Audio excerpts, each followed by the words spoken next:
Okay, we'll do a quick update on where I'm at with the C10, 65 C10 pickup project that I picked up about 3 weeks ago. I'm a little behind because I had to redo pretty much everything that they did as far as the front 5-leg conversion. They used OBS 90 something, 95, 98 OBS Chevy pickup, the front spindles to try to do it, and it wasn't going to work. I noticed that it wasn't right off the bat when I took out the front tires to return them. Like I mentioned before, that was part of the deal. In the last video, I had to return the tires, and I saw that they had these brake lines. Instead of flaring them and adapting them the right way, they went ahead and cut the line and welded it or soldered it or did something to it. So that started getting me looking into it, and I noticed that the spindles that they used, these ball joints, they were like barely in there, like this. The castle, well, the bottom one, the castle nut was bare. It wasn't even grabbing. It was just on there, but you couldn't put a pin through it. So I was like, that's not going to work. Also, this was the top ball joint, and there was no way. So anyways, I started looking into it, and I found out that the 7387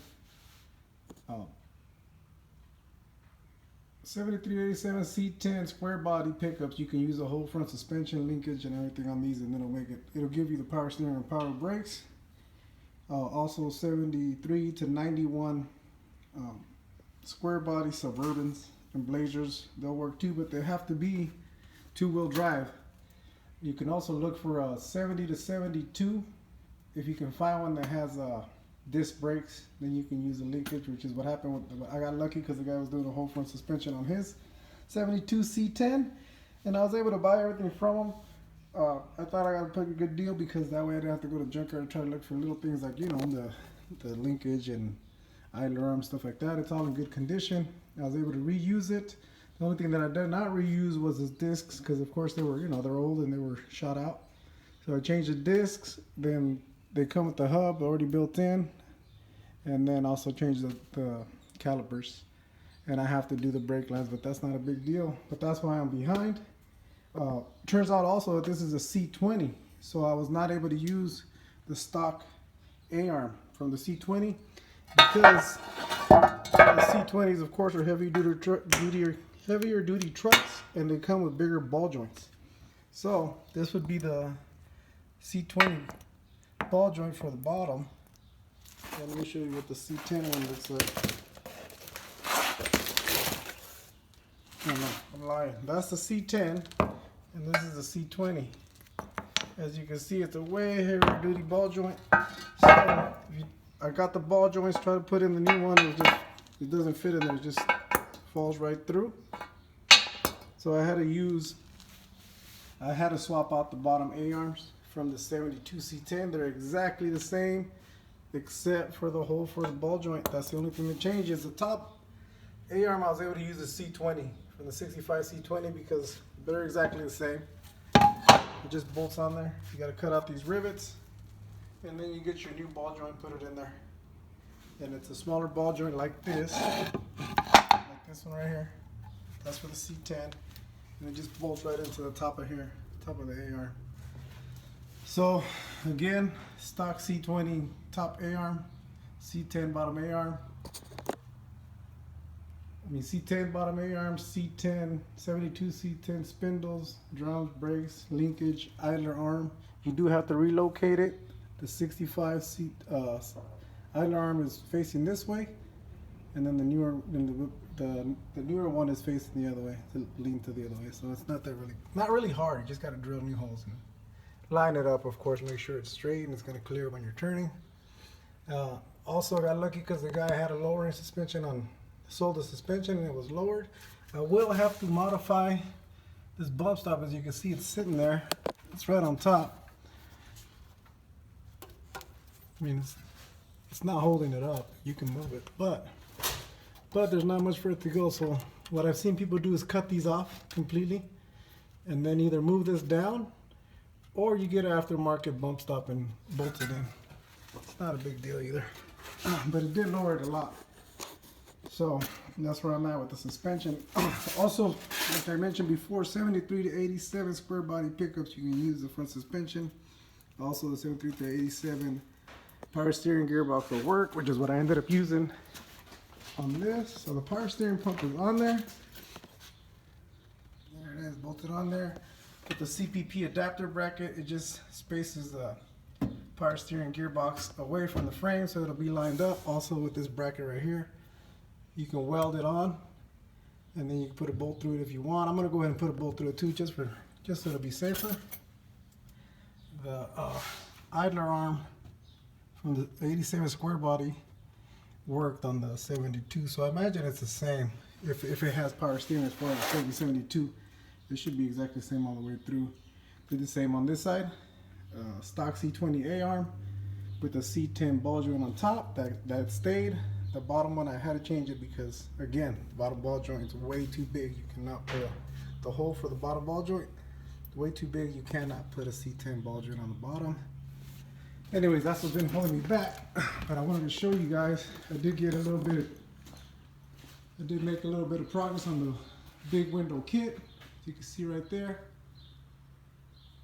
So this should have been done already, but I've been messing with that other one. There it is. It was not as hard as I thought it was going to be honest with you guys. The hardest part of getting this one out was when you cut it up here. It has plug welds up on top that you can't get to with the plug weld remover. So I had to put a grinder in there and get every single one out, trying not to damage this part. I threw some paint on it just to see what it would look like. Then go on the other side. I noticed nobody wants to say what size the lip is around the window. So kind of have to figure that out on my own. And let me show you real quick. You can see it, I painted it so you can see it a little better. In here you do gotta use panel bond to glue it because you can't weld in there. So you gotta make sure this gap is the same all the way around. But it pretty much sits right in there. You do have to, well I had to open it up a little bit like on these edges right here to get it to come in all the way. I did go ahead and add the bolts for the seat belts. So I'm gonna put 3-point seat belts over the shoulder, so it's already there, so I might as well. That's what I figured. Anyways, back to the gap around the window. What I noticed was that the seal for the small window is exactly the same as the big window. So I was looking at it, and the size of this lip, which is what we all want to know, is not really that important. What is important is that you have to have, this one has a 7mm gap around the gasket all the way around. So that way you can get the glass in there without breaking it. These little cardboards right here are 7 mils. As you can see all the way around, it has the same gap. So I just transferred that over to the big window. Same thing. I went ahead and made a template out of the box that the glass came in, because I did order a new glass for the big window. And then I used that to measure where I wanted it. As you can see, there's a gap. That way you have a gap for your gasket. So, I mean, it is good to know what size the lip is. I started with a 1/2 inch, and then right now I think I'm a little bit under a 1/2 inch, but the main important thing is that you have a gap for your gasket up on the top and the bottom. Not too much, of course. So over here it has 7. Right now I left it with 5 mils all the way around, so that way when I put in the glass it should be fine. When I was looking at this old one, it's not perfect. As you can see right here, it's lower here, and then it gets bigger.